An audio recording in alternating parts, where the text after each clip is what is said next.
Morrison's bakers, like Colin, begin their day very early. They're up before sunrise so they can prepare fresh bread ready for customers as soon as the store opens.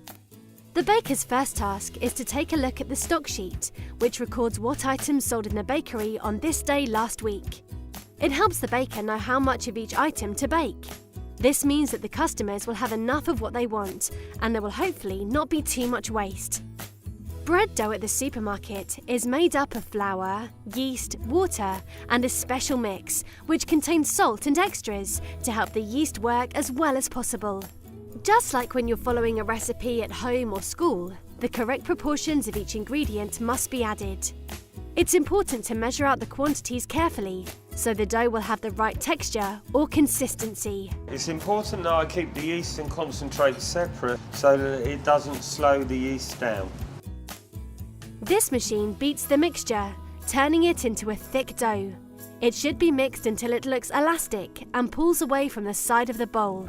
This is to develop the gluten, which is the stringy strands of protein that give bread its structure and texture. As you or your mixing machine work the dough, these strands of gluten get stronger, longer and more elastic. Now comes the all-important kneading of the dough.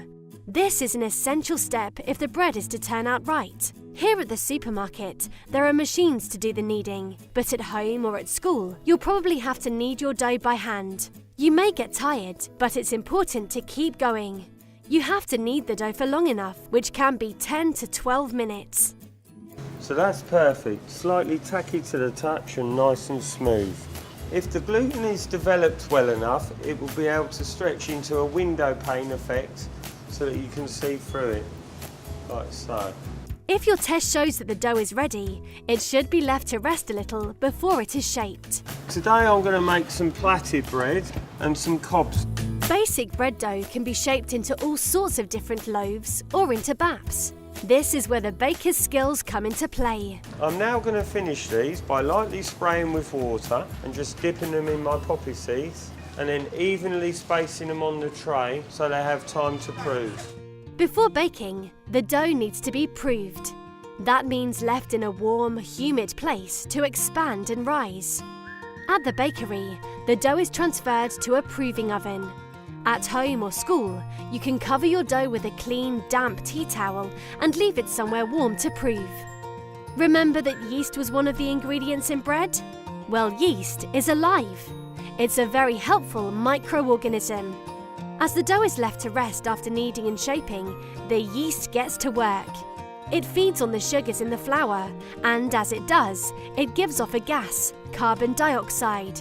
It's this gas which turns a dense mass of dough into a well-risen loaf. Yeast, like kneading, helps develop the gluten network.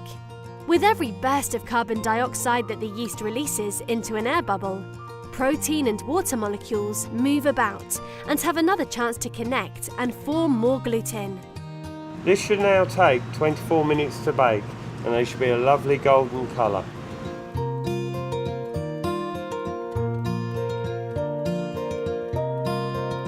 Our plaited loaf, finished with seeds, you can see is nicely baked all the way round.